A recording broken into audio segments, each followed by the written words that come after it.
नमस्कार मित्रों, स्वागत है आपका स्टडी आईक्यू में। आज हम लोग एक बहुत ही दिलचस्प चर्चा करने वाले हैं। इनफैक्ट ये एक सजेस्टिव चर्चा होगी। आप यहां पे देख सकते हो आर्टिकल इंडियन एक्सप्रेस में जो आया था, the future of learning in India is edtech, यानी कि एजुकेशन टेक्नोलॉजी कंपनीज और एजुकेशन थ्रू टेक्नोलॉजी।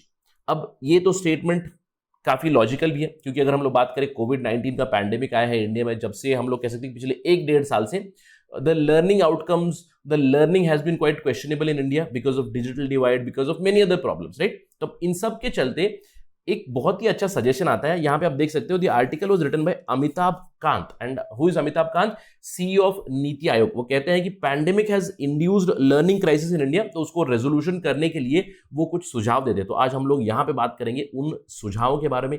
एक पॉलिसी आर्किटेक्चर की बात करते हैं हम लोग, बात करेंगे exactly what is he suggesting. तो ये सब जानने के लिए बने रहिए मेरे साथ। मैं हूं आपका दोस्त Rahul Saygaonkar. Let us begin the discussion. Let's first talk about the news और द अंडरस्टैंडिंग। हम ये सब जानते हैं कि इंडिया का जो स्कूलिंग एजुकेशन लैंडस्केप है, काफी ज्यादा चैलेंजेस फेस कर रहा है, इजंट इट? बहुत ज्यादा चैलेंजेस चल रहे हैं। क्यों? कोविड-19 के चलते। अब कोविड-19 के चलते क्या हुआ है? स्कूल्स बंद हो गई है, सब कुछ डिजिटल में शिफ्ट हो चुका है, ऑनलाइन एजुकेशन चल रहा है, जहां पे बहुत सारी प्रॉब्लम्स है इंडिया में, जो हम लोग आगे चल के बात करेंगे जरूर। लेकिन अगर हम लोग इस चीज को ऑब्जर्व करें कि क्या इंडिया का जो एजुकेशन लैंडस्केप है वो केवल कोविड-19 की वजह से इंपैक्ट हुआ है क्या? इसका जवाब होगा नहीं। क्योंकि अगर हम लोग बात करें इंडियन एजुकेशन सिस्टम की, it was already reeling under acute learning crisis. क्यों? जब स्कूल ओपन भी थे तब भी अगर हम लोग बात करें, इंडिया की लर्निंग आउटकम्स ही क्या थी? अगर आप हर साल की प्रथम की एसर पढ़े, यानी कि annual survey of the education report पढ़े, इसमें आपको क्लियरली पता चलेगा कि 5वीं कक्षा का जो विद्यार्थी है इंडिया में, दूसरी या तीसरी कक्षा का इंग्लिश या मैथ्स के प्रॉब्लम्स या फिर कोई भी क्वेश्चन हो उसको सॉल्व नहीं कर पा रहा है। यानी कि learning outcomes in India were already questionable in terms of mathematical proficiency, in terms of language reading proficiency. अब सवाल ये उठता है, कोविड-19 ने क्या किया? कोविड-19 ने इस प्रॉब्लम को और भी बढ़ाया है। It has exacerbated the problem. क्यों? क्योंकि हमारे यहाँ पे जो 15 लाख से भी ज्यादा स्कूल्स है, जहां पे 25 करोड़ के आसपास बच्चे पढ़ाई करते हैं, स्कूल्स बंद है पिछले 1-1.5 साल से। आई एम क्वाइट श्योर कि बहुत सारे व्यूअर्स हैं, दे हैव एक्सपीरियंस दिस, क्योंकि आपके खुद के बच्चे होंगे जो घर पे ही होंगे। You must be looking at the learning outcomes there itself and questioning कि not a lot is coming out, right?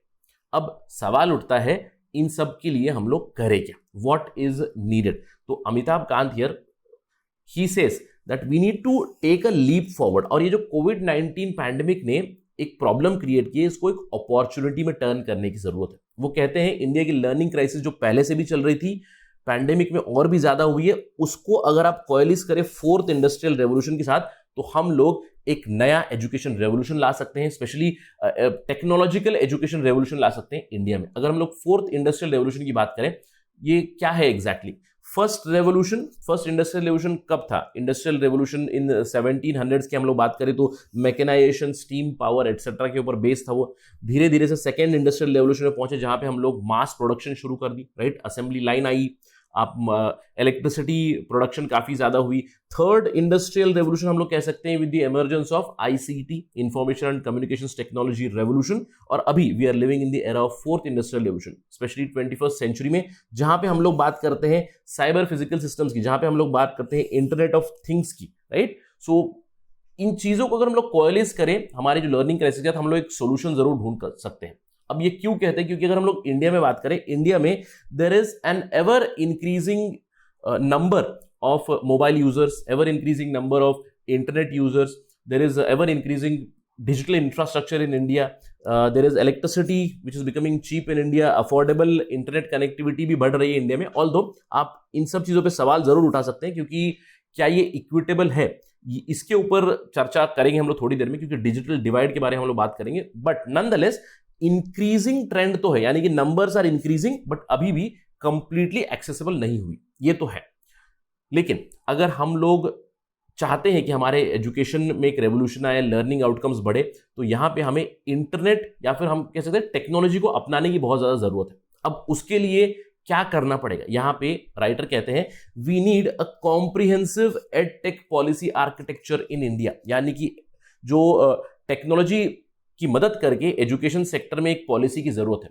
क्या क्या हमें फोकस करना चाहिए उसमें? सबसे पहला फोकस होना चाहिए कि एक्सेस सबको मिले। अभी अगर हमारे देश में देखिए काफी ज्यादा डिजिटल डिवाइड, प्रॉब्लम्स के बारे में बात करेंगे, बट एक्सेस सबके पास नहीं है। स्पेशली डिसएडवांटेज ग्रुप्स जो है उनके पास एक्सेस पहुंचनी चाहिए। ऐसी एक पॉलिसी आर्किटेक्चर बनाए और उस पॉलिसी आर्किटेक्चर के तहत मदद करे of the government schools, of the private schools, of even the edtech companies, because they can also play a very important role in providing education to all the people.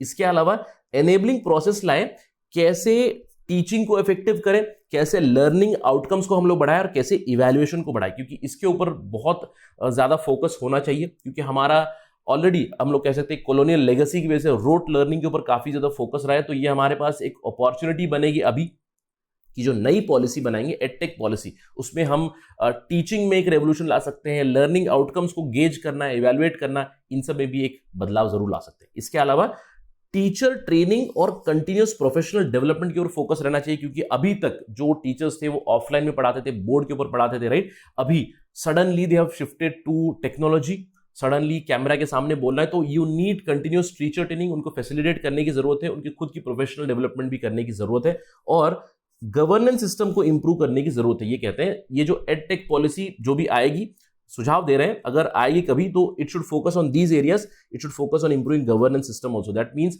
How to plan properly, क्योंकि if you plan only by focusing on technology, you are actually moving towards a catastrophe. तो technology और people दोनों को मद्देनजर रखते हुए governance system plan करें और इंप्लीमेंट करें और इवेंचुअली मॉनिटर करें। अब ये तो सुनने में तो काफी अच्छा लगता है, right. This is very easier said than actually done.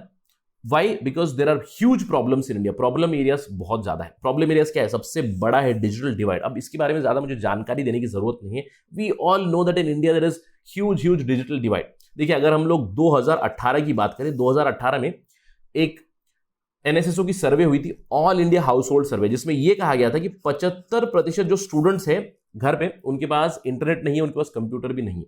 अगर हम अज्यूम कर ले 2020 में कोविड-19 पैंडेमिक के बाद अगर इसमें 25% रिडक्शन भी हुआ है, तो अब भी कम से कम 50% स्टूडेंट्स रहेंगे जिनके पास इंटरनेट कनेक्टिविटी नहीं है, जिनके पास कंप्यूटर नहीं है, लैपटॉप नहीं है, यानी कि डिजिटल इंफ्रास्ट्रक्चर इज मिसिंग। तो इसको सॉल्व करने की बहुत ज्यादा जरूरत है, क्योंकि केवल पॉलिसी लाएंगे तो that policy will also be a failure without addressing this particular problem. इसके अलावा technology should not replace the teachers. देखिए, मैंने आपसे कहा कि technology is not the panacea, technology can not be the only solution.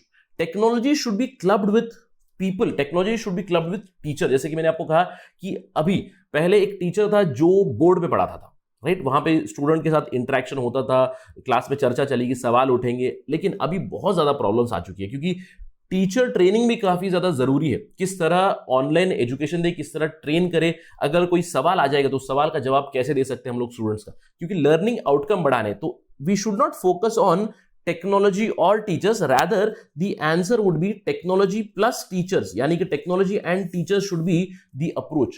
इसके अलावा सबसे जरूरी चीज है टेक्नोलॉजी इस्तेमाल करके हम लोग इवैल्यूएशन कैसे करें। ये बहुत जरूरी एस्पेक्ट है, क्योंकि देखिए बहुत सारा कंटेंट भी आपको मिल जाएगा ऑनलाइन। अगर आप देखोगे, आपको almost every private school has started their own online education, आपको यूट्यूब पे वीडियोस मिल जाएंगे, बहुत सारी चीजें मिलेंगी। लेकिन इवैल्यूएशन कहां हो रहा है? Is it being evaluated? क्योंकि बहुत जरूरी चीज है, स्टूडेंट लर्न कर रहा है या नहीं। देखिए, मैं आपको उदाहरण के तौर पर बताता हूं। रिसेंटली मेरी भांजी की एग्जाम थी, मैंने देखा वहां पे कि फाइनल एग्जाम थी, ईयरली जो एग्जाम होती है, वहां पे जो यहाँ पे टीचर्स थे उन्होंने कहा कि गूगल मीट पे या फिर जूम मीटिंग पे आप लॉग इन करके आप अपना मोबाइल रखिए जहां पे भी रखना है और 3 घंटे आप एग्जाम लिखिए, दे विल वॉच और monitor continuously. But is it a really feasible solution? मुझे लगा, but nonetheless some things are going on. लेकिन इवैल्यूएशन काफी ज्यादा जरूरी है, क्योंकि इवैल्यूएशन से ही पता चलता है कि लर्निंग आउटकम हो रही है या नहीं। क्योंकि ऑनलाइन लर्निंग में there is a huge problem of cheating also. अब सिंपल सी चीजें, अगर कोई लैपटॉप पे पढ़ाई कर रहा है, इंटरनेट पे पढ़ाई कर रहा है, क्वेश्चन पेपर आपको ईमेल से आ गया है, आपने देखा क्वेश्चन पेपर, आपको उत्तर ढूंढना है, बगल में चले जाइए गूगल के पास, गूगल आपको आंसर दे देगा, आप देख के लिख लोगे। Where is the learning in this? This is not learning, this is the opposite of learning, isn't it? तो टेक्नोलॉजी बेसिस के ऊपर इवैल्यूएशन कैसे करें, ये भी बहुत ज्यादा जरूरी है। How we need some solutions of how we can evaluate, how we can monitor the progress of students continuously। तो इन प्रॉब्लम एरियाज को रिजॉल्व करने की जरूरत है, साथ ही साथ एक पॉलिसी आर्किटेक्चर की भी जरूरत है।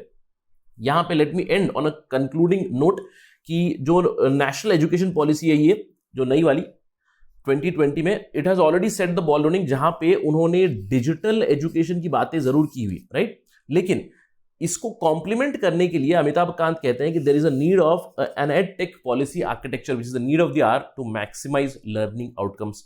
Again this policy should focus on what? First is access, digital divide को खत्म कीजिए, इक्विटेबली सबके पास पहुंचना चाहिए, डिजिटल इंफ्रास्ट्रक्चर लाना है और डिजिटल गवर्नेंस मेजर्स भी लाने चाहिए, क्योंकि तभी जाकर केवल लर्निंग आउटकम्स ऑफ स्टूडेंट्स ही नहीं बढ़ेंगे, लर्निंग आउटकम और टीचिंग आउटकम ऑफ टीचर्स भी बढ़ेंगे। It's a very very good suggestive video. Again let me know in the comment section, what do you think? Do we need a new education technology policy architecture in India as suggested by Amitabh Kant? With that, let me end my discussion. Thank you for watching. Jai Hind.